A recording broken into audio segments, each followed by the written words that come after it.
Today's interview is with Angel. Angel talks about how her family kind of groomed her to be in real estate investing. They all had rentals, so that kind of groomed her into being into real estate investing.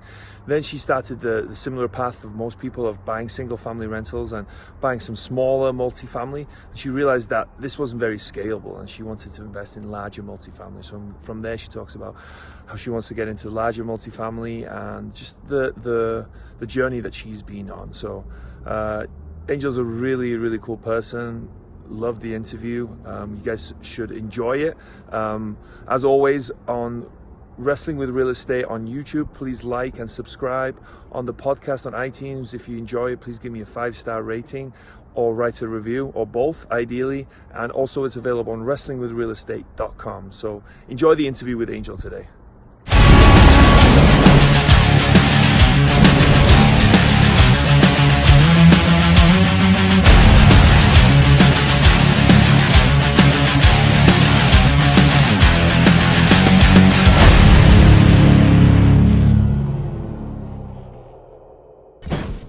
Hello and welcome to Wrestling with Real Estate, where we look to choke-slam all your real estate problems. I'm your host, former WWE wrestler, and now Cirque du Soleil performer, and of course, multifamily real estate investor, Barri Griffiths.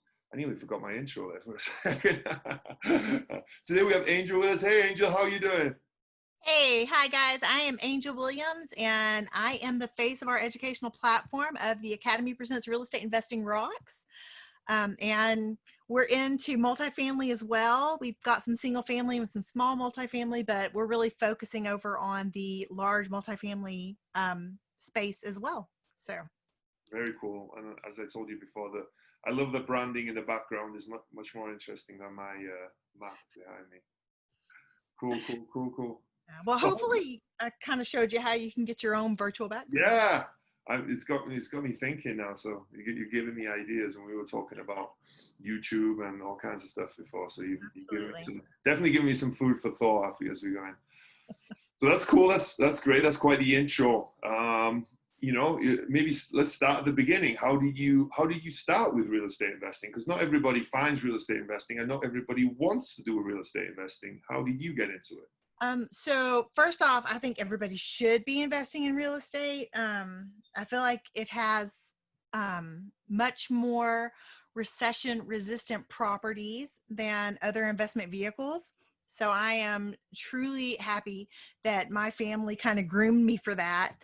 I did grow up in a family that had rentals, just like my husband. My husband grew up in a family that had rentals as well. So the two of us, it was kind of natural for us to want to have real estate and want to be invested in real estate. And so in 2003, we bought our first house with the understanding that that house would eventually become our first rental house. So my husband was finishing up his degree at Texas Tech. He's finishing up his doctorate. And we left town in 2006. And that was the year that house became our first rental. So we came to Wichita Falls in 2006, and we got a couple of more single family houses here. We got some small multifamily a few years back, but before we got those smaller multifamilies, so I'm talking like quad and duplex, it's still residential, but it's more than one unit. Mm-hmm. We had decided that multifamily was the way to go because it is so much more scalable than your other investment vehicles, at least for us. Now, I know plenty of people that are incredibly successful in the single family home space. And I would say if a single family home like absolutely plopped into our laps, we'd probably still get it. But it's just, in our situation, it is very difficult to scale with a single family. Maybe if you had 10 or 20, that would be something very doable for some people, especially since it's the max. When you're doing like a Freddie or a Fannie, you can do 10 loans per name. Mm-hmm. So if you go in as a couple, you could do 20 and do 10 and 10. And I actually just recently heard that you can do something like a commercial umbrella loan where you can get one loan and put a whole bunch of stuff under it. And then you basically start back over with your 10 loans again. So I don't know all the details of that one. I just kind of heard about it in an aside and I was like, what? It sounded really neat. Yeah, So, yeah, but absolutely. yeah, so no, I'm sorry. Go ahead. Go ahead. Yeah. It's the same thing for me. You know, it's like the ability to scale and go bigger, right? We all want to get to where we want to go, our financial goals quicker, and you know, with multifamily, it just gives you that option to get there. You know, if you're buying 10 multifamily properties, well, you have to do 10. How many properties do you have to look to get one? 20, 30, 100? So that's a lot of properties to find that one. Then you have to do the inspection. Then you have to get financing for that one property. You know, it's the same. So you have to do that 10 times with each property. If you buy one 10-unit property, you're just doing that once, and it's so much more scalable, you know, and there's much more benefits to commercial real estate than that, but that's just definitely a simple one that, you know, you're bringing to light. And I think a lot of people might not be aware of that. They have to just buy all these single family properties. Right. Well, and the other thing that we think is really nice is we decided to go passive in syndications. Mm-hmm. So we're passive in 4 pretty big syndication deals, and it is truly mailbox money. Mm-hmm. You don't have to do anything except go get your money. And if you do direct deposit, even better. And like we thought, by having property managers, all those single family homes, oh, you know, that's passive. It's passive until something big happens. Mm-hmm. Like we have an agreement that if it's like $200 or $300 to fix, we've got a little fund, just do it. But when the roof started leaking, that was a phone call. We had to get in touch with insurance. We had to like then contact our management company and say, okay, they need to come out and look at the roof. And it was just a lot of coordination that we had to do. AC went out. Again, a lot of coordination that we had to do. There was a leak in the foundation. Again, a lot of coordination that we had to do. And we had always viewed those as pretty passive investments until we got into a passive investment in a syndication. And we were like, this is what passive is? Holy night. This is a whole different ball game. And depending on your investment level into a syndication, you're probably going to bring in minimally what you would bring in a single family home. Yeah, absolutely. And you know, it's funny that you said that your definition of passively changed, right? You rewrote the dictionary almost of what passive is. But you know, to anyone out there, I think you have to be careful if you're owning a property, and even if you do have property managers, to think that you're passive is a mistake, I think, because even the best property managers in the world, they need someone looking over their shoulder, making sure that everything is going to plan. And plus, you have a vision that for that property, hopefully to some extent. You know, is it a long-term hold? Is it a short-term hold? What is it? Cash flow? Is it you looking to create appreciation? But it's important that you communicate that with your property manager, and that you hold them accountable for what they're supposed to be doing. Now, with a syndication, you know, that's so much more passive, because really, like you said, if you set up that direct deposit, your money is just coming in every month, and your only real job at that point is to make sure that it's coming in, and that, you know, if they're sending quarterly reports or whatever, that you just keep an eye on that everything is going as planned. And it's just such a powerful tool. And then another thing I think that gets missed with investing passively is, I think for beginners, it's a great way for beginners, because when you start out, there's so much you don't know, right? You don't know what you don't know, and there's so much. Oh, absolutely. And you usually learn by doing. But if you invest passively, you can learn through other people's mistakes. You know, they've done them already, and you don't have to do the same mistakes. And, you know, it's just such a great way to invest that people might not be aware of, because they also offer great returns. Now, you might not get quite the same returns, but I feel like if you vet the syndicates, if you vet the deal, you're limiting your risk in that investing criteria. Oh yeah, you absolutely are. And honestly, with what you're giving out to your audience, and what I hope I give out to my audience, is that by linking people up with experts in the field, you're helping to potentially save those people money, and to help them avoid costly mistakes, and hopefully get to where they want to be with those investment vehicles and get the life they've wanted. And so that's kind of like, that's what our job is to make sure that people get to cut some of that learning curve by hooking them up with people that have already been there and done that. Yeah. so that you're not reinventing the wheel because there's no reason to. Yeah. There's a path there, and just follow that path that other people have blazed, and you can get to where you want to go.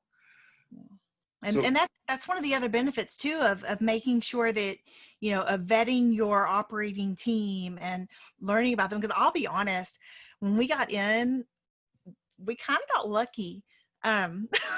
Because I mean, like, I knew the operating team, but where we're at now, we probably would have not invested with that group. Not because they're not great people. They communicate with us better than any other deal we're in. Yeah. So like I said, we got really lucky. But if I were at now where I was then, so if I am now where I was then, I don't know how to say it. I know what you mean. I knew what I knew now then, I probably would have vetted them more. Mm-hmm. And we might not have invested with them. Mm-hmm. And so I'm really glad that we didn't know then, because they're actually a great team. They're kind of young. They're younger than we are, but very, very knowledgeable and such amazing communicators. They've been, like, within all of the COVID stuff going on, they have been amazing about saying, hey, we're not going to distribute this month. We're not going to distribute this quarter. And this is why. And providing just a list of reasons why they're not, what they're doing with their CapEx, where they're, what the collections are looking like in rent. And so they give all the reasons as to why they're not doing distributions. And it is very logical and very valid. And they have been amazing communicators. So, like I said, I mean, we got a little lucky. It could have gone an absolute different direction. And the other three that we're invested in, they are awesome too. And they communicate really well. But this group of young guys they're really amazing communicators. I think that's one of the biggest strengths a syndicator can have, is to have that communication with the investors, regardless of what's going on, good, bad, or indifferent. If you're just communicate, I think your investors are going to be so much more understanding. If something goes wrong, no investor goes into an investment thinking, okay, this is guaranteed returns, nothing is going to go wrong, I don't expect any hiccups whatsoever. No investor in their right mind will expect that. So they expect something to, and when it does, if people are communicating that with you and you know what's going on, it's better for you to know this is happening with this property. This Absolutely. is the issues we have. Okay, you're going to have a lot better comfort level than, say, if they don't communicate and then distribution stop. They stop paying you that quarterly or monthly fee that they've agreed on, and you're like, wait, what's going on? Mm-hmm. That's going to scare you as an investor, I imagine. Oh, absolutely. And it's been really nice to know what's going on, good or bad, like you said. And all of the newsletters that come out, all of the deals we're in, they all let us know. But I really like this group of guys. They got to be early 30s. Okay. I mean, they're young. And I remember what it was like. I mean, I'm in my 40s now. It was scary to give people not great news. Mm-hmm. And these guys are awesome with it. So good. I'm glad you found some good teams to help invest with. As we're talking about the passive investing, and we both agree that it's a great way to invest for certain people. Who do you think is a good fit as a passive investor? For people watching, they might be thinking, well, should I invest passively? Should I invest actively? How do I realize if I'm a good fit for that? So, you've got two types of investors. You've got sophisticated investors and you've got accredited investors. Mm-hmm. So basically, if you're not accredited, you're sophisticated. So an accredited investor would be a single person making $200,000 a year for X number of years, and they are reasonably assured that they're going to continue making that money for the next few years. If they're married, it's $300,000 a year with that same criteria of X number of years and expecting to continue, or a net worth of $1 million plus. So if you don't meet those criteria, you're a sophisticated investor. So you've got, I can't remember all the numbers. Is it the 506B, 503B? 506B. No, okay. So 506B is what you can invest in as a sophisticated investor or as an accredited investor. But you can only have, is it 35 sophisticated investors? I think around that, yeah. But your accredited investors are unlimited in the B. If you're looking at and you can't advertise it. And all of your investors have to have a personal relationship with you. In the C, it is strictly accredited investors, but you can advertise it. So there's good things, I guess there's pros and cons to each one. And you kind of just have to decide on what you want to do. So it just kind of depends. I mean, when we think about some of the reasons why we went passive, first off, it was before all of COVID, but for us, it was a way to potentially double up our investment in 5 years' time. So that's 20% yearly. That's crazy. I don't know of any other investment out there that can offer something like that, or even 15. I mean, like, things are kind of in the crapper right now. So say we only get 15. Say we only get 12. What else is out there offering that? Exactly. That's without the tax benefits, right? You throw in the tax benefits of that on top of that. It's even higher than that because yes, people have made money in stock markets, right? You can make money in any kind of investment. You can make money in crypto, right? You can buy Bitcoin and make millions. People have, right? But you can make money in the stock markets. People have become billionaires in the stock market. But as a solid, simple to understand, and I would say higher than average returns, real estate is such an amazing thing because it's the reason I say it's easy to understand is you buy a property and you rent it out. There's more to it than that, but that's the simplicity of it, right? If you buy a stock, you've got to understand that company. You got to understand, so much more of what's going on economically to kind of see that picture. And I think that's why real estate is such a fantastic investment. Yeah, no, it's we're really happy that we grew up in families that taught us the importance of investing in real estate because it's amazing. Like so many of the world's millionaires are invested in real estate. Like I want to say the last time I looked, and this is what I put on my own podcast, was that 90% of the world's millionaires invest in real estate. That's outrageous. That tells you a lot there, right? That's all you really need to know. I mean, that speaks volumes. Invest like the wealthy and you'll be fine, I imagine, right? I think that's interesting that you come from 2 generations before you of people that invested in real estate.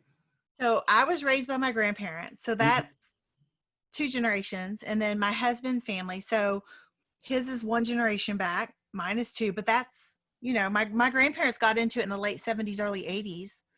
And we come from 2 different levels. And I mean, what I'm saying is, so my grandmother's Hispanic. She only made it through 8th grade because her family would go and pick cotton.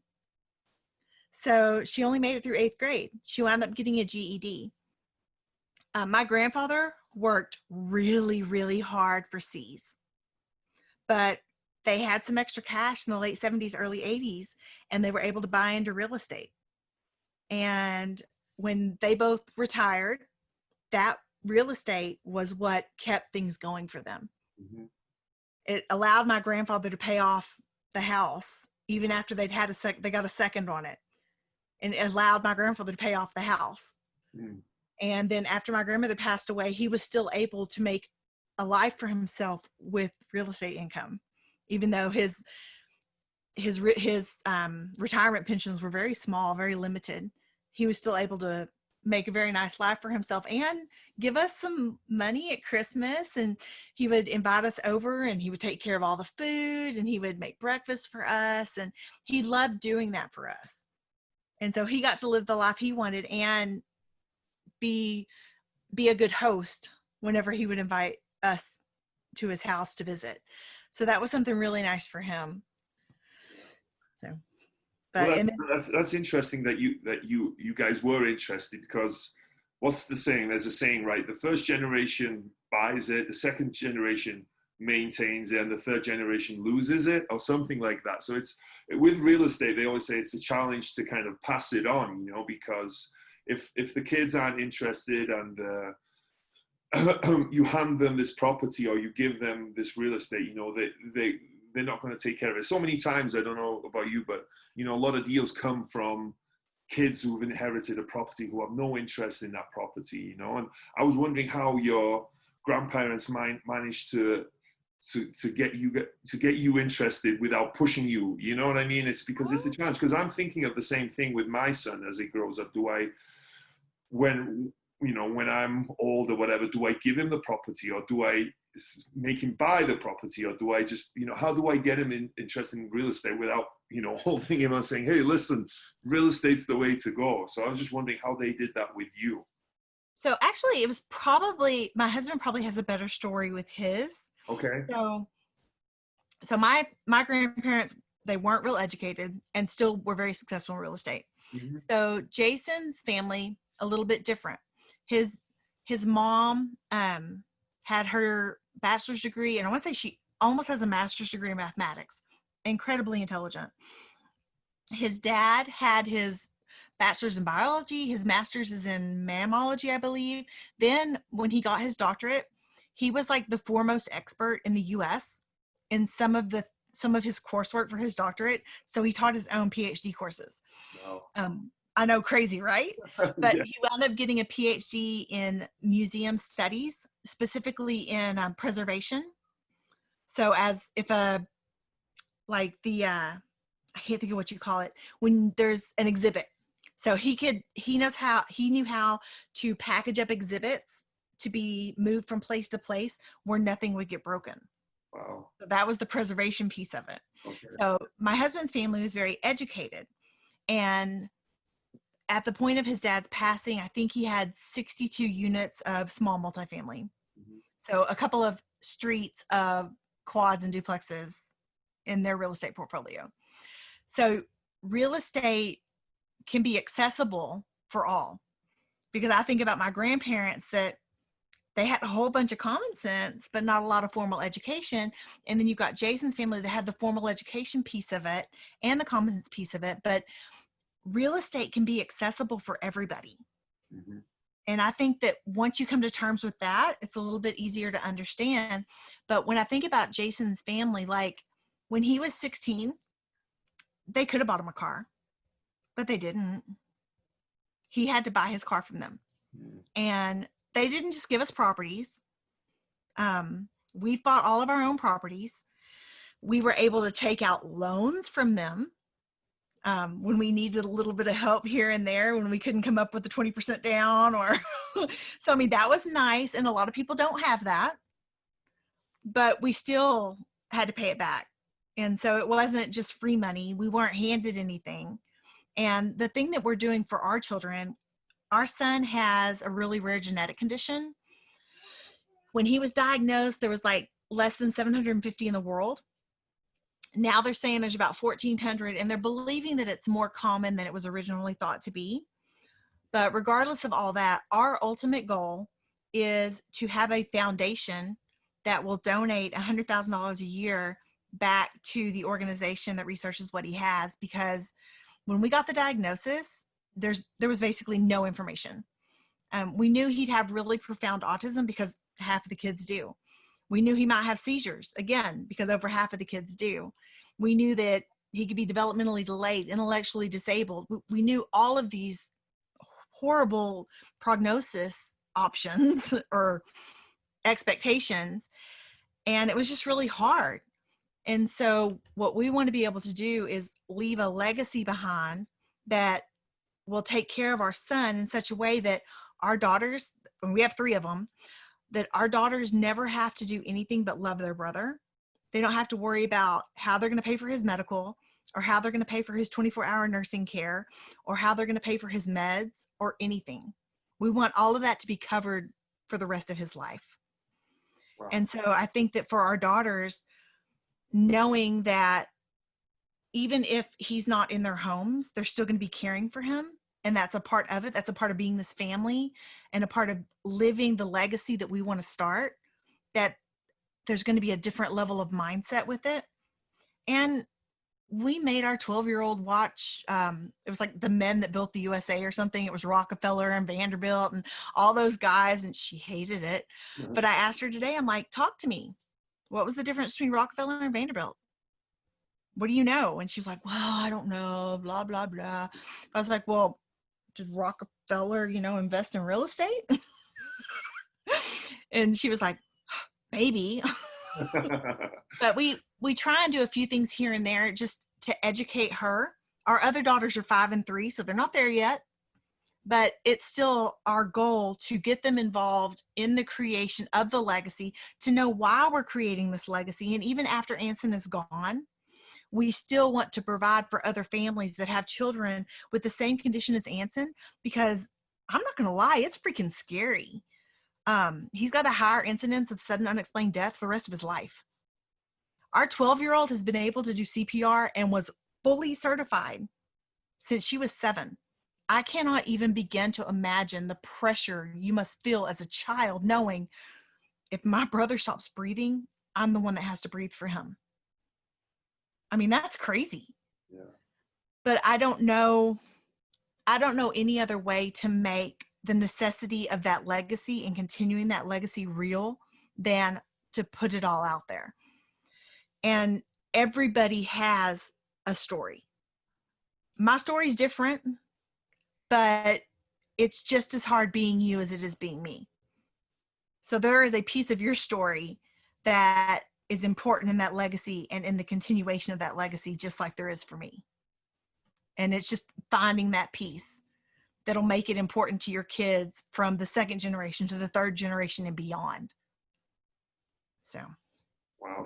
Thank you for sharing that. That's such a powerful story. And thank you for, everything that you do. And it's just for sharing that with us is, I'm sure it's not easy, but I think it's amazing what, your goals are and what, your why is, right? You have such a strong why that, there's no doubt that you're going to be nothing but successful in my eyes. So, I'm thankful to you for sharing that.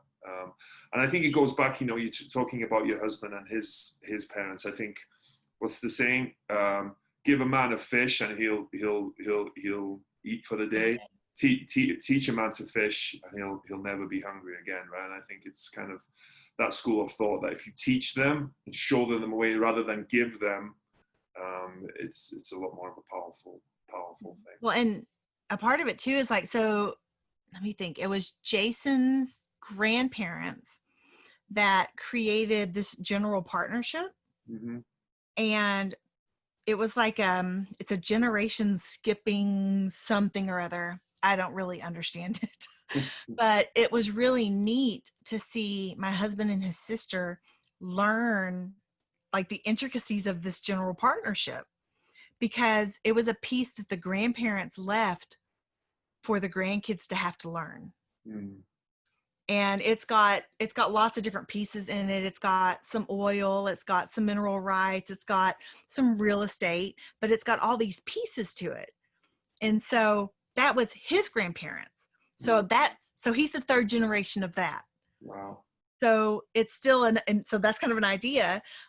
That's another situation where the 3rd generation can't lose it because it's in this general partnership that they have to figure out how the pieces work together to be able to pull distributions out of it.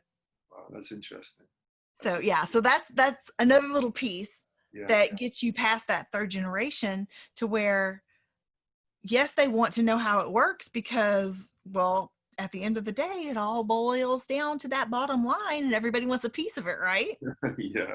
So it's knowing I think probably the neatest part of all that was knowing that the grandparents or the great-grandparents, 100 years ago, realized that 100 years from now, that bottom line is still going to be what drives people. And that just kind of blows my mind. And that's kind of what led us to this idea of create a legacy get the girls involved with the creation of the legacy and the maintenance of the legacy and why you need that maintenance. And then hopefully their children will understand the same, and maybe they'll remember Uncle Anson.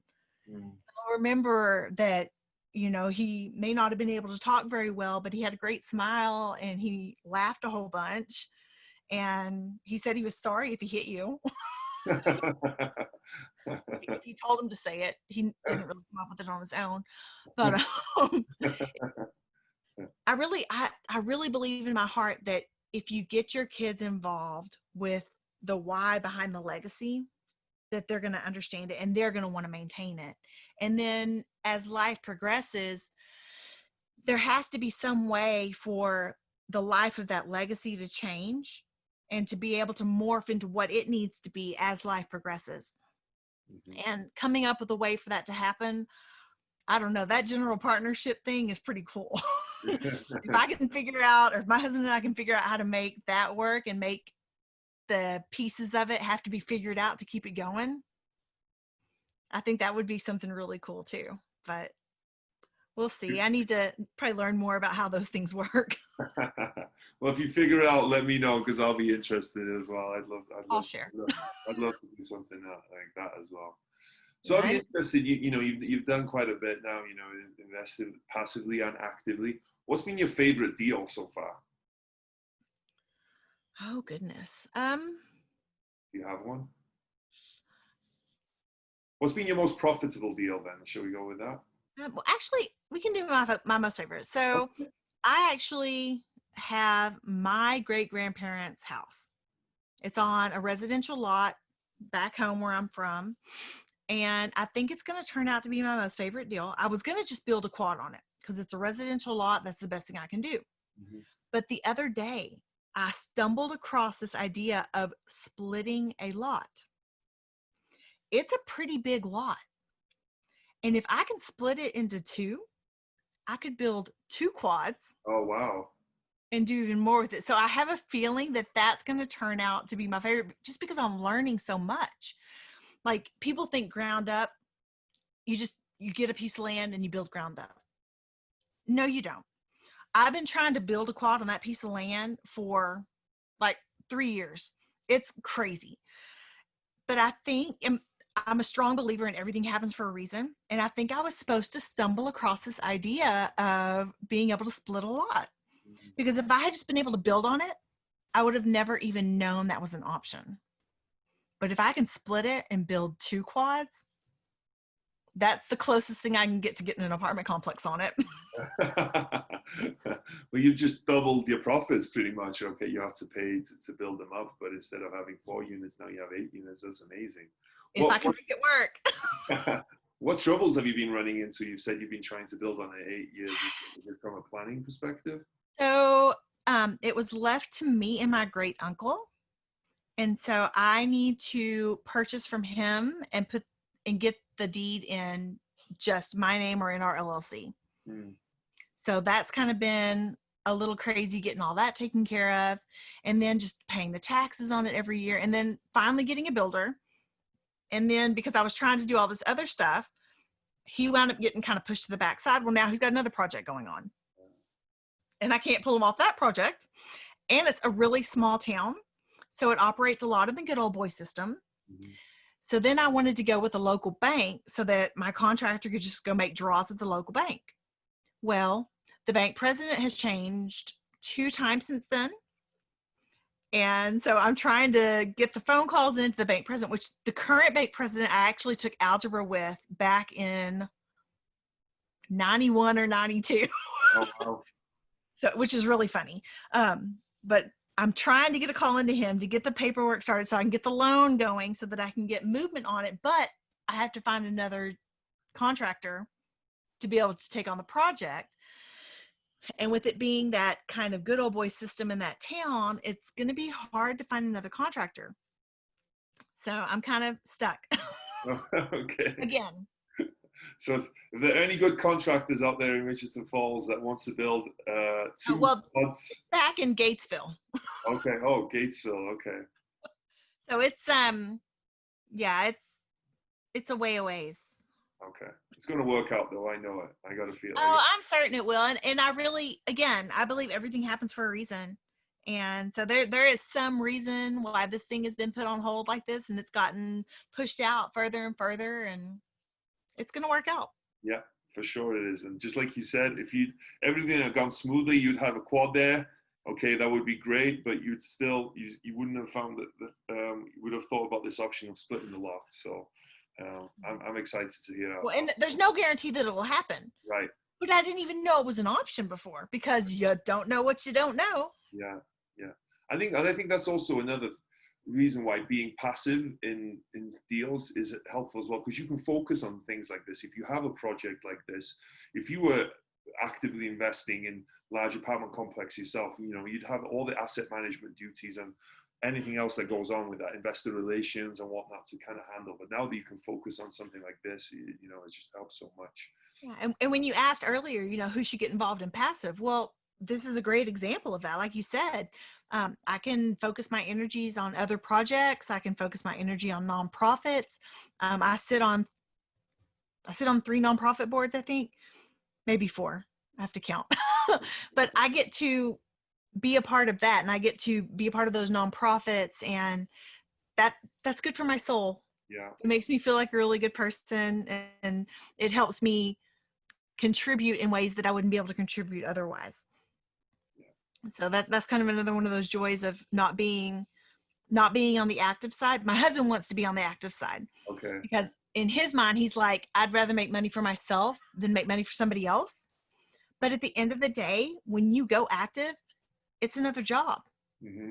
It really is. And that's one of the cool things about being passive is it's not another job. You're just getting money.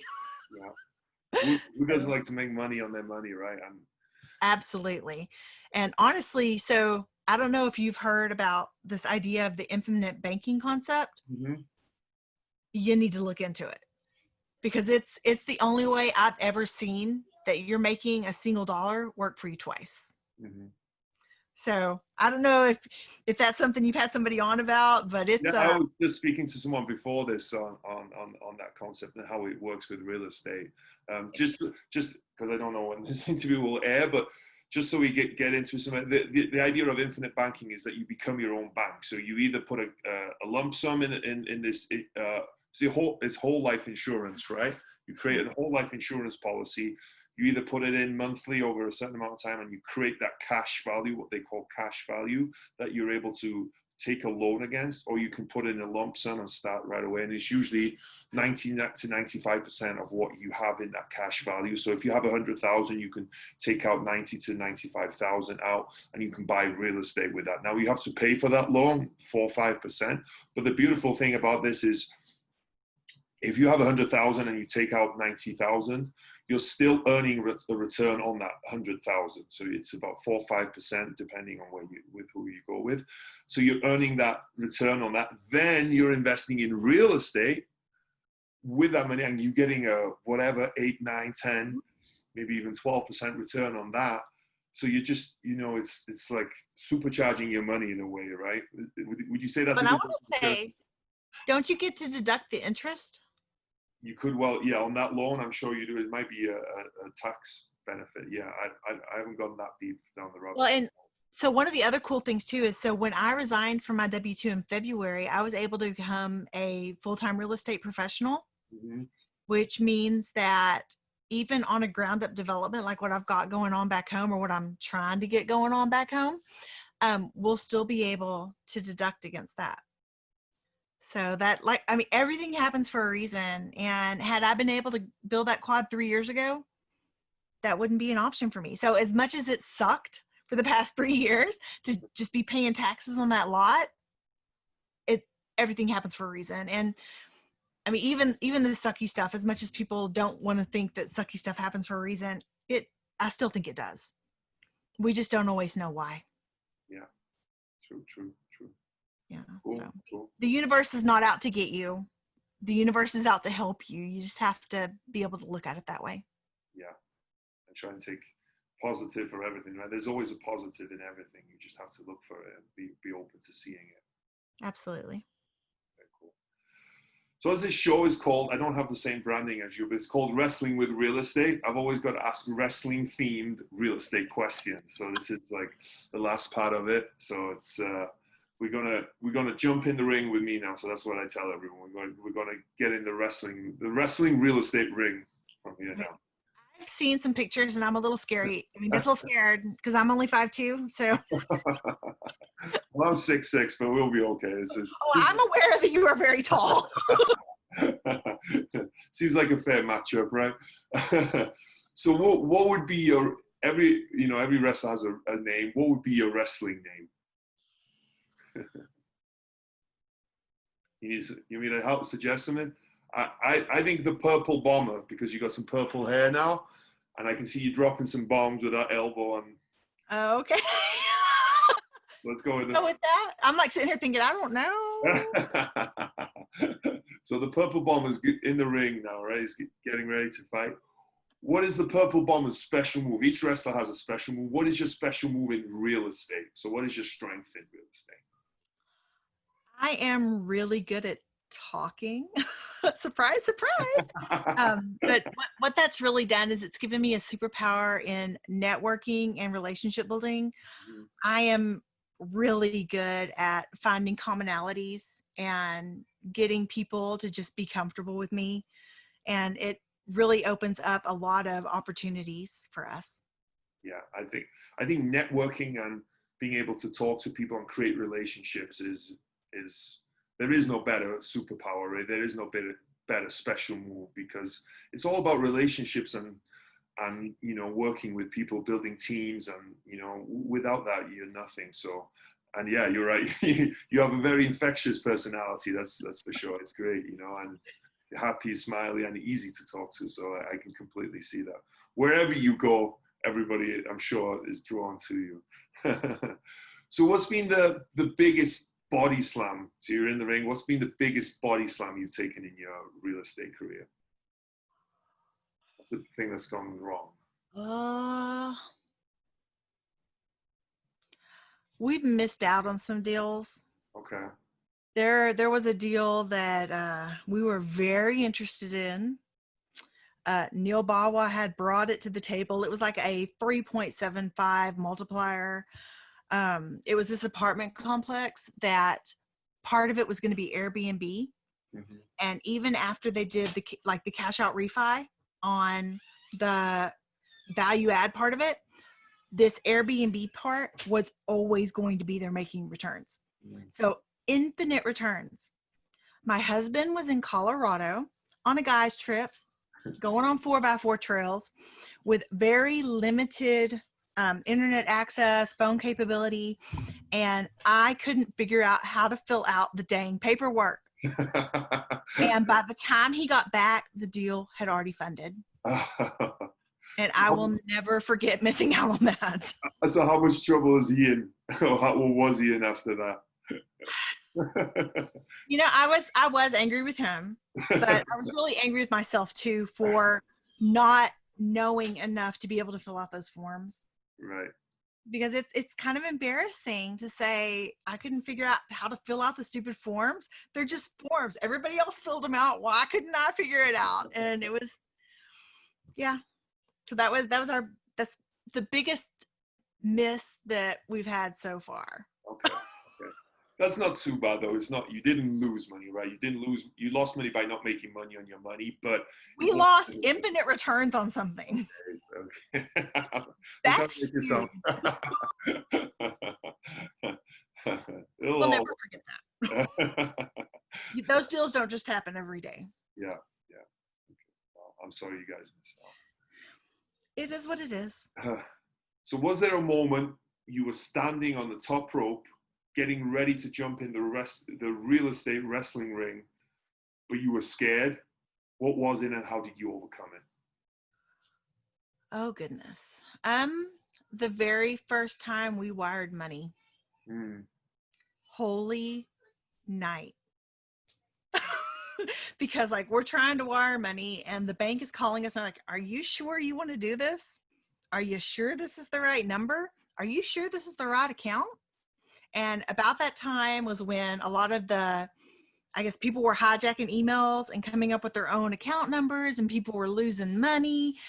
And wow, that was scary. So yeah, that would be that. I'm afraid to jump. Yeah. Once we did a couple, it got easier, but it's still, you breathe an absolute sigh of relief when the other side of it says, hey, we just got your money. Yeah. I can absolutely relate to that.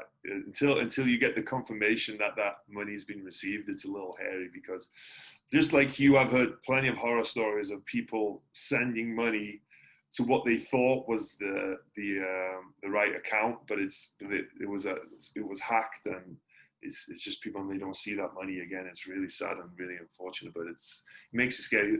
What they always say is make sure you call to confirm where you're sending it. That's what I always do, to make sure that the information matches what they're telling you, and that way, you can kind of at least safeguard against that. Yeah. Well, and that boils back down to knowing your operating team.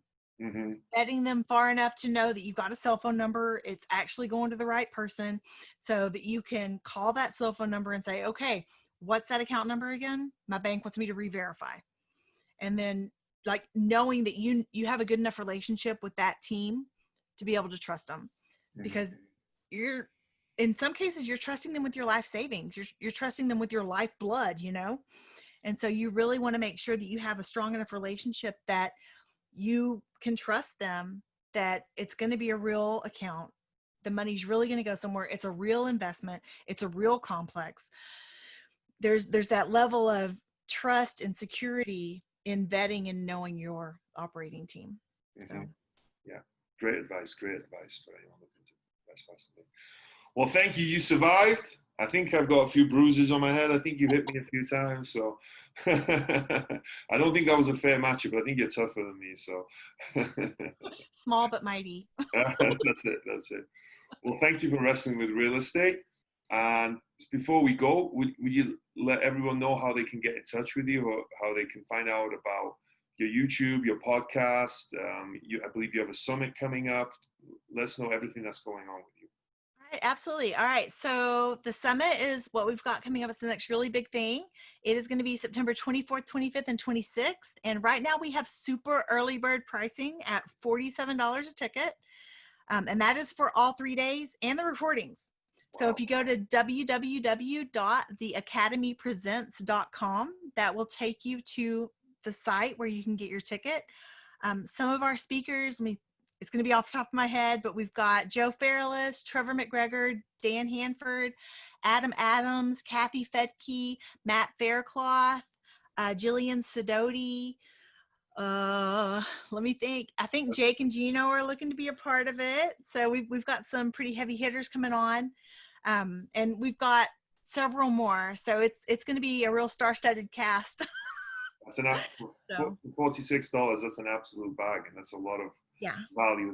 That's a lot for $47. Then if you want to look up our community on Facebook, it is the Academy Presents REI Rocks Community, and that's our free Facebook group. And then if you go there are pointers to our YouTube channel. We don't have enough subscribers to have a cute little email or a cute little web address that is easy to remember. So you're going to have to help us get there so that we can get a cute little web address so that it's easier to find. But until then, join the community and you'll be able to get to our YouTube channel from there. And then once our podcasts launch, you'll be able to get to them from there as well. Fantastic. And I will put links to all of that below so anyone can find it easily. Awesome. And for sure go and subscribe to the channel because it's great. Yes. you gotta help us out here. Yeah, absolutely. Well, fantastic. Thank you for being a guest on the show today. It's been fantastic having you on and hearing your stories, and just I think I've smiled the most. I smile because when someone smiles, you smile back, right? It's just natural. So you haven't stopped smiling the whole time. So thank you for having such an infectious personality. I really enjoyed that. Well, it's I don't know, I read somewhere that the more you smile, the more your brain chemistry is happy, and I want to be happy. Yeah, just if not fake it. Yeah, I used to do that all the time. Every morning I would force myself to smile, and it just gives you that much more energy. So that's Fantastic. Well, and even if you have to fake it, just fake it till you make it. You're eventually going to get happy because somebody's going to smile back at you, or somebody's going to start laughing, and you're going to start laughing, and it's infectious. It really is. I absolutely agree. Well, thank you so much for giving up your time today and being part of this this interview and sharing everything that you've done in your real estate career, from that first property that you bought as a rental to then invested passively in deals to hopefully an 8-unit that you'll have on, you know, that you're dividing up a land. I'm going to, yeah. Fingers crossed. Thank you for sharing all that. It's been great having you on, and have a fantastic rest of your day. Oh, you as well. And thank you for having me on.